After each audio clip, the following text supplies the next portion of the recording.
Welcome to MarTalks, the #1 podcast for e-commerce and marketing applications. MarTalks is devoted to covering the latest technology developments that drive the global commerce ecosystem from advertising to last mile. Enjoy all of our content at rosensteingroup.com/MarTalks-podcast. Welcome to MarTalks. I'm your host, Daryl Rosenstein. MarTalks is where we discuss contemporary issues in the internet economy. And today we're joined by a man that has been with a number of extremely successful commerce startups through IPOs, including Demandware and Sterling Commerce. I've known him long enough now to know that he's dangerous when it comes to building alliances. So very happy today to introduce you to Tom Griffin. Welcome to the show, Tom. Thanks, Daryl. It's great to be here. Appreciate the generous introduction. It's amazing how many of these introductions always begin with how long somebody has known me. I guess I'm at that point in my career. I like approaching being ancient. Like that. You're embracing it. I like it. I like the fact that, it's good to have tenure in the decades. Mm-hmm. There you go.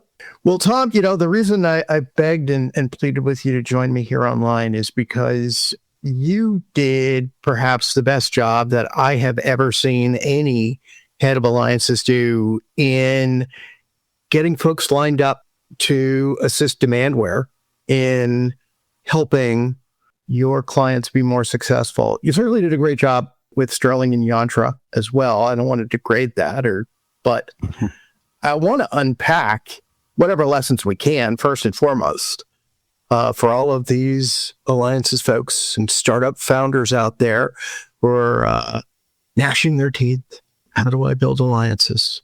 Sure.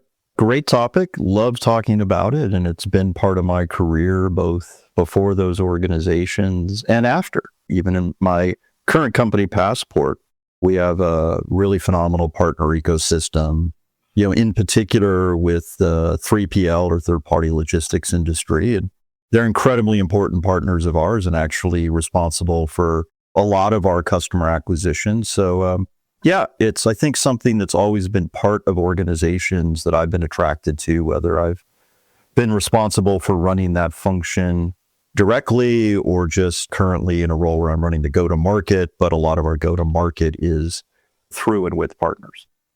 Well, when we're talking about the early days, when you first start going out to a community and you haven't had many successful implementations or go-lives yet, you've just got your handful of marquee accounts or lighthouse accounts, as we call them.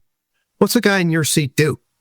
Well, that's an open-ended question. So let's try to break it down in a couple places. I think the scenario you laid out was maybe we're early days and we're just starting to implement our own customers ourselves, right? And this is a great example of, know your limitations. I've been part of organizations where from day one, it's like, hey, let's have systems integrators or design firms deploy our product. It's like, okay, cool. Do we know how to deploy it? No. Do we have any best practices written down? No. Do we have any training? No. Well, are we even successful doing it? Well, we're trying to figure it out. Well, okay. The odds of a third party being successful doing that are pretty low. So let's not have that expectation. Let's develop our own internal capabilities and enablement to the point where we can really have that ecosystem. And therefore, let's turn our attentions to maybe other ways in which we can partner and get benefit and leverage out of having partners that aren't that particular one. And that's actually something we did in the early days at Demandware. We actually developed partnerships with organizations that at the time were what were called full service e-commerce entities, right? I think, so a lot of this conversation, you and I are going to be like in the e-commerce Wayback Machine here, but I dig it. I live there. Yeah. If you remember back when we were, sort of 2006, 2007, don't forget, we're not that many years removed from the bubble, right? Mm-hmm. The first e-com bubble bursting. A lot of brands in particular still viewed e-commerce as a channel and actually not even that important of a channel.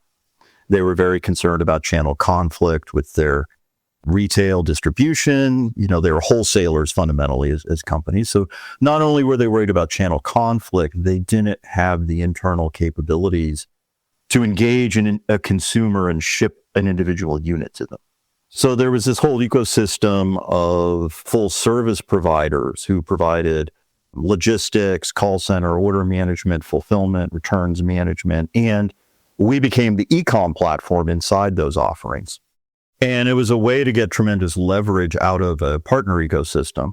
And it was sort of an alignment of what are we capable of right now to what kind of partner makes sense. And then later on, as our direct sales engine picked up a ton of momentum and we were winning a lot more deals directly, and we'd matured our professional services capabilities, like we really knew how to do this well and could teach somebody else, and actually built out a whole enablement function. That's when we were then able to build that ecosystem that then took over and ultimately wound up doing like 80+% of our implementations. 80% of your implementations? Yes.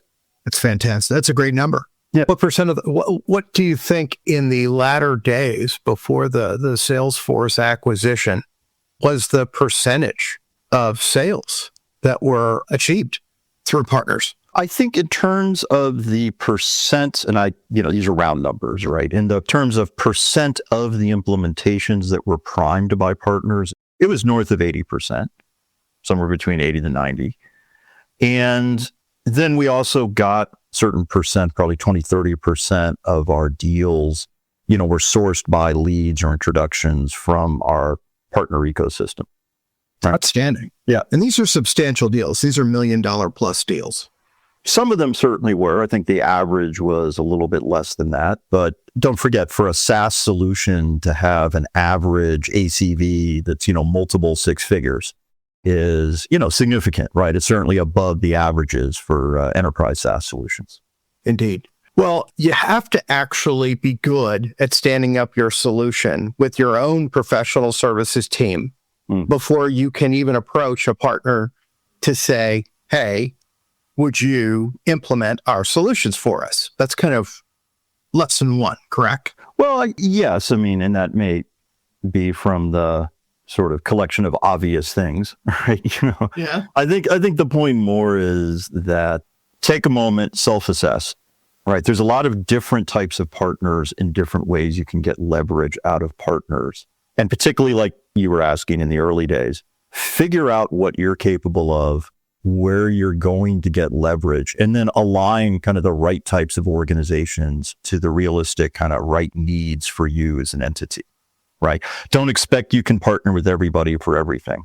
I know you have to develop a methodology for showing that partner how much revenue and how many people and how much time it's going to take them to implement your solution. And I know that even with that, if you're dealing with a specialized digital agency, and let's say, for instance, you have one of the solutions within the mock ecosystem, and you want one of the premier partners to work with you, you've got 4 or 5 other solutions competitors that are ahead of you in the line that are already working with that partner. So displacing them requires a pretty damn sophisticated model and set of use cases and business cases in order to justify that partner pulling resources from another one of their solutions partners to work with you. How have you dealt with that? Can you give us a particular example of where you did that and how it worked out? Well, I think the point you're making, which is a great one, is when you're trying to build these relationships, you're not selling in a vacuum. You're always out competing for time, attention, focus from these entities. And there's always, it's interesting that when you build a product or you're launching a product, you would always spend an enormous amount of time thinking about things like, what's my UVP, right? What's my unique value proposition, right? Why is this customer going to buy from me? Why am I better than the competition? How do I articulate my unique value proposition in such a way that I'm going to win? And if you can't answer those questions successfully, you're not going to get funding. You're not going to be successful, right? These are like kind of obvious foundational things that like anybody would be doing, right? It's so rare that people apply those same practices to a partner ecosystem and think to themselves like, do I have a UVP for this partner or this partner ecosystem or this category of partners, right? In fact, many times organizations almost think about it, particularly, senior leadership will think about it almost in reverse, like, hey, I need something. We need something. And we're not able to do it ourselves, whether it's like fill the top of the funnel or some complementary piece of technology we don't want to build or, an implementation. So yeah, let's get a partner to do it. Yeah, let's get some partners to do that thing, right? Because that'll solve our problem. Okay, cool. Why? What's in it for them? Like, what's the UVP to them of partnering with you? And if you can't articulate that and you don't know it, and you can't be very crisp with them about why they're going to, either make a lot of money or this is going to be good margin revenue, better margin revenue than you're making today, or it's going to help you access customers or something that's of value to them, then yeah, you're just noise. Like you were saying, you're just noise kind of knocking on the door saying, hey, pay attention to me. Well, you said you took some agencies that were full service and you transitioned them into more specialized units as a result of partnering with you at Demandware, for instance, which was very much of a platform play. Mm-hmm. You joined Passport. Can you tell us a little bit about what Passport does? Sure. So I guess at our kind of most simple, what we do in our mission statement is we help brands reach their global potential. So this is primarily today US D2C brands, although we have just opened up in the UK and we're now helping brands located in the UK also reach their global potential. But the majority of the business to date has been helping US brands expand and successfully engage, sell, ship, and build relationships with consumers outside the US. And we do that by bringing together kind of three key elements you need to be successful. We bring the technology that helps these brands have a great experience and really engage these consumers successfully. We bring the shipping or the logistics itself. We are the carrier, and we could talk a little bit more about that and the importance of that. And we bring the expertise, right? Both in terms of all of the expertise around product and financial compliance, tax and duty management and product restrictions and product compliance, and the expertise around global, like how do you optimize for global growth and engaging consumers outside the US? You've helped some pretty established brands like Rode and Carpe and Gorup scale globally that were just in the United States. What was the biggest challenge that they weren't really aware of as they wanted to expand into new countries? Yeah, I mean, actually, you mentioned a couple of our most successful customers, and I wouldn't say it was a challenge. Let me speak a little more broadly about kind of the market challenge, right, that we see. I think the number one challenge, I guess, or misconception, if you will, right, about going international is this is hard. I'm going to take a crawl, walk, run approach to this. And first of all, okay, they are right. It's hard, or at least it's complex. There's a lot of moving parts that you have to figure out and do well to be successful. But there's an enormous number of people that say, oh, we're going to crawl, walk, run, right? And I hate that metaphor. And honestly, I bet if you could go and poll like a bunch of one-year-olds and say, hey, if you could skip that whole crawling thing and just start here where you're now walking, would you have? And I'm sure they all would say, yeah, the crawling thing was no fun. I much prefer the walking thing, right? And that's a lot of what we're able to do at Passport is help brands go from what they've traditionally done around international. And the traditional sort of approach a lot of brands have taken has been, well, I have traffic coming from these other countries and I get inquiries from consumers in these other countries about buying my product. So I've made the product available to be sold. Okay, well, but the experience isn't very good, right? The consumer is transacting in US dollars. There's not a lot of clarity around taxes. Maybe frequently like taxes will be showing up in cart, right? Which, us as US consumers, we're used to that experience. If I'm a consumer in the UK or EU, when I see a price, I expect that price to be tax inclusive. And when I get to the cart, and all of a sudden you're adding 20% of that. I'm like, whoa. And surprises in cart equal abandoned shopping carts. That's bad, right? Brands don't set good delivery expectations. The delivery, the shipping is too expensive. It's not very effective. There's not clarity of whether this is what's called DDP or DDU or taxes paid or not. Is the consumer on the hook for paying the tax? I could go on forever, but basically it's a bad experience and conversion is low and they get complaints, and frequently the brand may not have done a very good job of figuring out duties and taxes. So they're on the hook for some of it and the margin is lower on these orders. So that's the crawl phase. It's not fun. And the brand sort of gets this impression of this is really hard and it's not very profitable and my conversion rate is low. So yeah, let's not do this anymore. Let's not invest anymore in it. Let's just ignore it. Fine. People can order, but and then they just stall there. And I think the misconception is you don't have to do that. You don't have to endure that phase.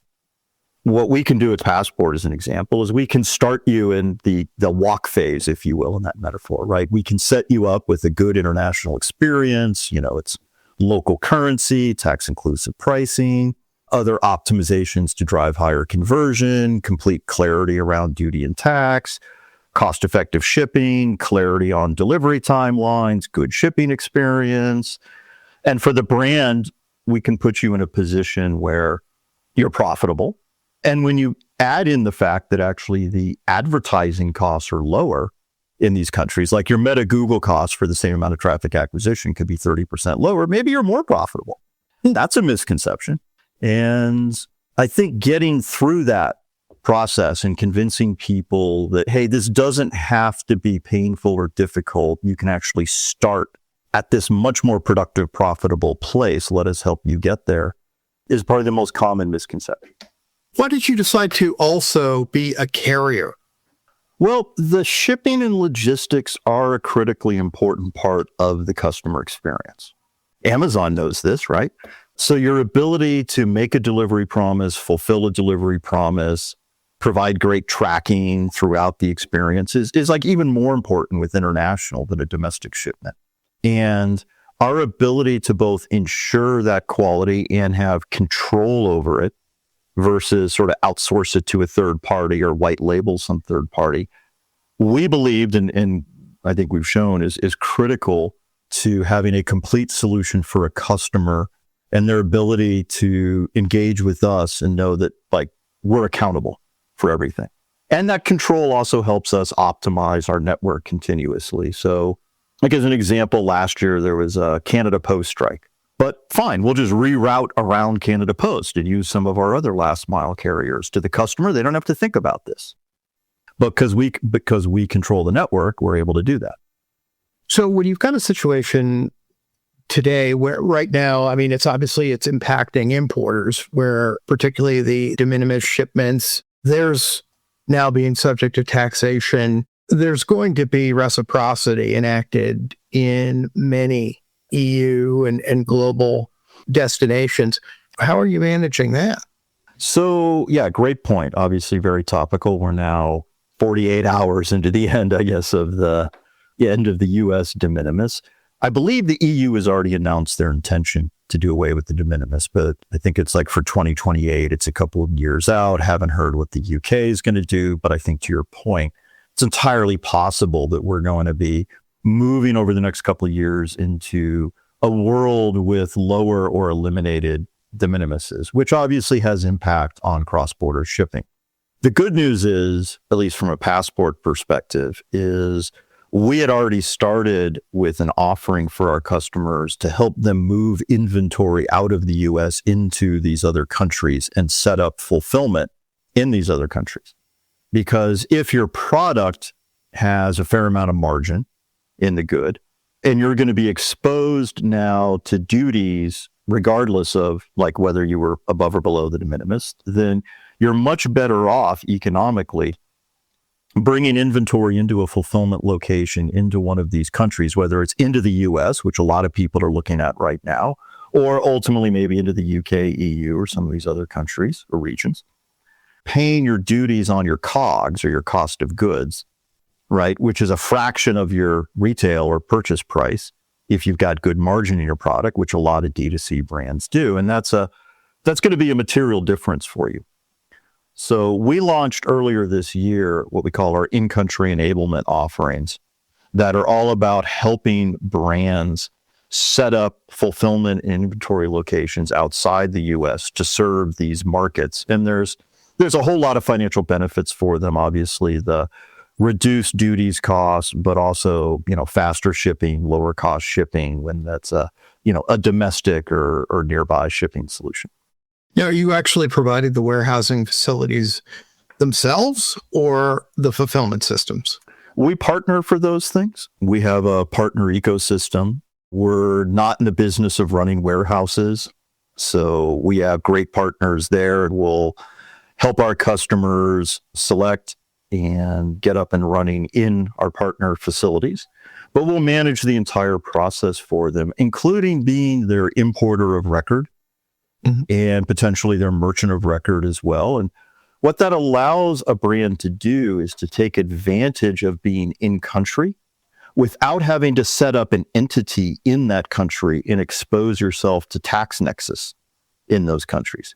So it is a way to very quickly expand and have in-country operations without having to expand your entity setup, create new entities, create potential tax risk or tax nexus.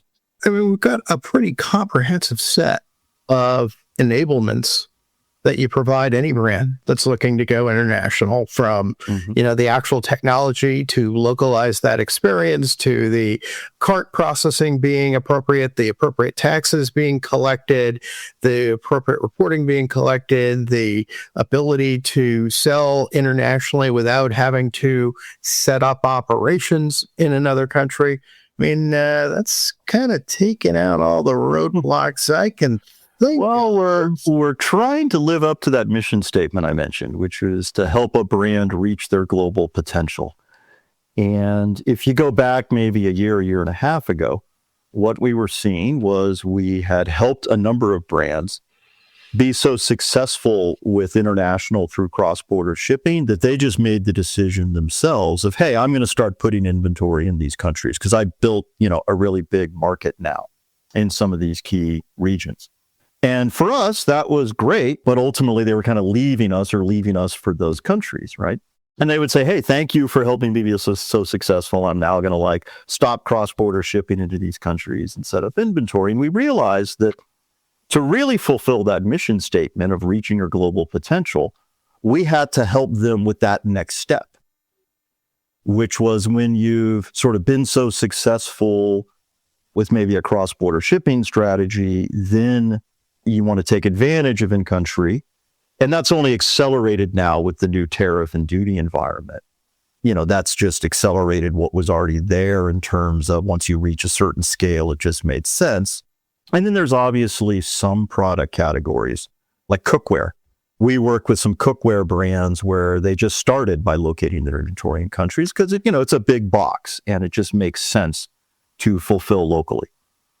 I think about, my kitchen, and most of the stuff that I have is from over there. But your help, those folks here go there. There's some great U.S. brands, Maiden, Hexclad, and others that you should look into. Great products. I'll take a look. I'm taking a look at Hexclad. We'll see about that. I have a tendency to burn things. So anything that makes it easier to recover from that faux pas, I'm all about it. Let's talk about Tom Griffin. Let's talk about what got you here. I'm fascinated by alliances. I've always thought that it's an area that you don't think about until, like you said, you have a problem you can't solve internally, which is not the way you're supposed to set up alliances. What was it that initially drew you into the alliance game? Interesting question. So that this is going way, way back in my career. And we could do that. As much as I have loved it, I'll have to admit that maybe my initial thinking of why was flawed. So I'll give you that preface to the story. So I began my career in sales, and was doing sales for several years and enjoying it. And actually then at the same time, I was pursuing my MBA in the evenings. And so as you know, that's a long process. That's like a 4-year process. So, spent all of those years carrying equipment. Not if you have enough cereal box tops. I mean, if you have enough of them, that can really cut some time off. Yeah. So long story short, because I think a lot of my answers have been long here, finished my MBA.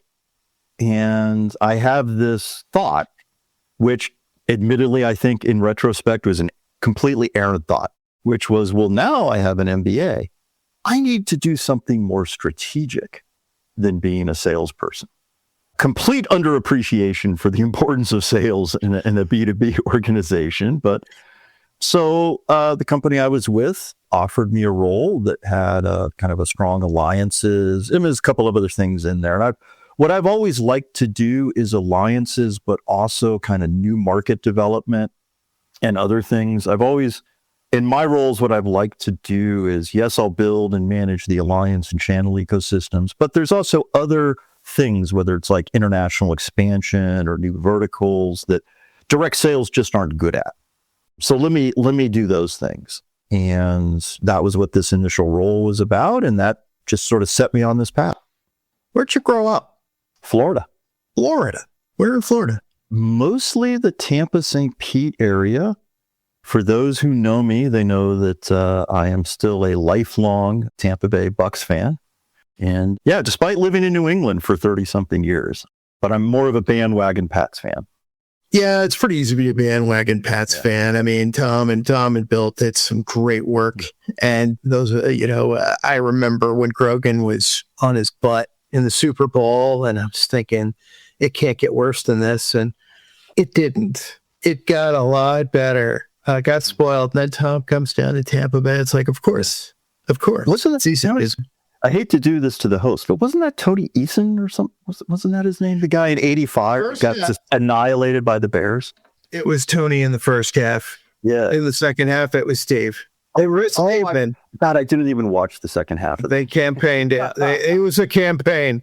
It's like, yeah, let's just rip the scab right off. Yep, it was kind of a gaping wound for many years, but I think we can get over it. Yeah. So when you're growing up in Florida, I know down there in Tampa, I was assuming it's very close to Disney World. Were you thinking about joining the cast and being Tigger, or what were you thinking of becoming? No, I always assumed I'd be a lawyer when I grew up. At some point, things just went a different direction. Why on earth would you want to be a lawyer? I don't know. I was a liberal arts guy, history major in college, enjoyed arguing, and somehow just thought it seemed like a good career path. But I think that's before my eyes were sort of open to the vast sort of opportunities out there that don't sort of reconcile to just these one-name professions, doctor, lawyer, right? Yeah. I think about kids that are in school right now looking at the emergence of a new category within software, the AI revolution. And we read every day about those entry-level jobs being eliminated by some form or another of AI automation. When it comes to sales, creating relationships, building relationships with people is always going to require a person in the loop. How they get there may be automated, but it's still going to require a person in the loop. So I'm going to ask you, if you were a kid who's in college today, would you recommend pursuing a career in enterprise software sales? Absolutely. I think sales is still a very viable, I agree with you. It's a very viable path. It's a very necessary path. I think it's relationships, but it's also about helping organizations understand each other. And, done well, it's about sort of aligning interests. I would recommend, though, that if you're going to pursue that path, you get really smart, really fast about the AI enablement that is available to make you way more productive as an enterprise salesperson. Mm-hmm. There is so much great enablement out there. So certainly our goal or our thinking right now isn't like, we can replace reps with AI. Quite the opposite. It's how can we make them way more productive, right, than they have been in the past, through AI. There's a new tool every day, and I've had to start limiting how many AIs I use. It's like, I'm going to need an AI to manage my AIs in short time, and Chatty isn't, I don't think she's really up for that yet. Well, I do like in this podcast, since I am your host, to occasionally put folks on the spot and ask them if they've ever actually made a mistake in their career. And very few people have, or at least admit having done so. And I was just curious if you'd ever screwed up. Oh, many times, of course.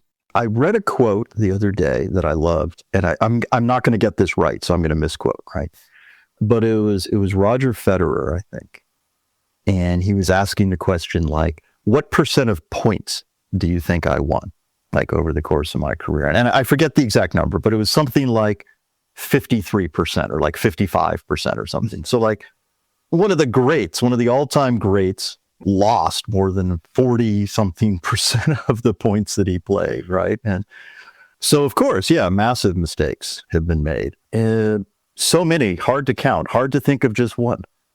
I guess I'll think of one example that's kind of a mistake not that long ago, really, in sort of leadership style, right? Which was, I came into a new role, and I came in with all this like vigor and enthusiasm and like, I know the way and follow me, and, thought I was doing amazing. And then a couple months in, sat down with the CEO and he said, kind of people think you're a jerk.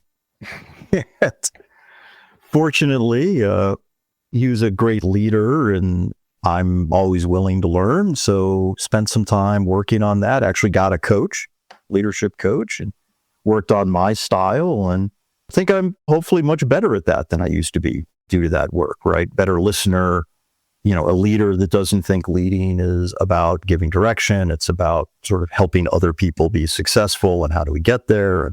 Doesn't mean I have to be nice all the time, because I'm not. I can still be impatient and difficult, but there's trust, right? There's trust in the relationship that I don't think I was building before that. So I guess that's a mistake in style or assumption of kind of what it, and that one of all the mistakes I've made, have been many, is actually the one that stuck with me the most, I guess, in terms of something I've tried to work on and think about regularly on a day-to-day basis. Well, learning to be a servant leader is kudos. Yeah.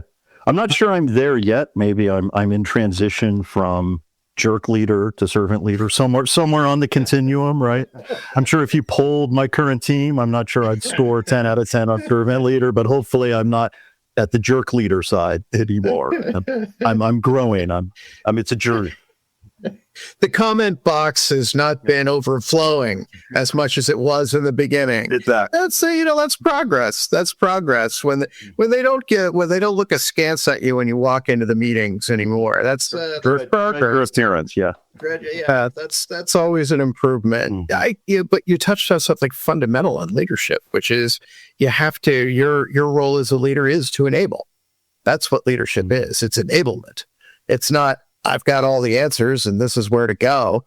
It's about finding people that know things you don't and aligning them towards an objective that you share and giving them whatever resource they don't have to complement what they do have in order to achieve that objective. And a lot of startup founders, they learn that lesson the hard way with a bunch of turnover from smart guys like you that aren't feeling like they're being supported in achieving whatever they want to support. So I commend you. I commend your boss too for having that real conversation with you and for being open and honest. We need more of that. Yeah, I think it's helped me, when I see that in other people, particularly people on my team who, when I see how they're sort of managing their teams, I can say, hey, look, I've been you, right? Let me try to give you a little advice.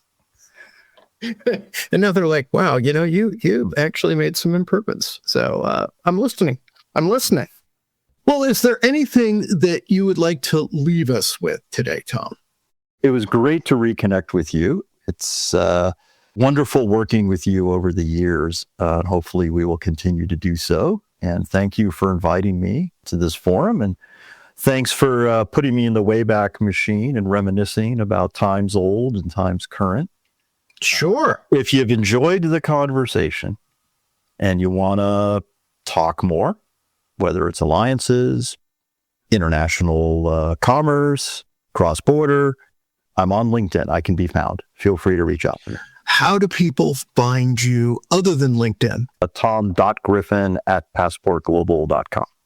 Tom.Griffin@passportglobal.com. Yep. And I am Daryl at Rosenstein Group. Tom, thanks for joining us. It's been an absolute pleasure. Thanks, Daryl. Appreciate it. Thanks for listening to MarTalks, the #1 podcast for e-commerce and marketing applications. Be sure to subscribe wherever you listen to podcasts, and while you're at it, leave a rating and review.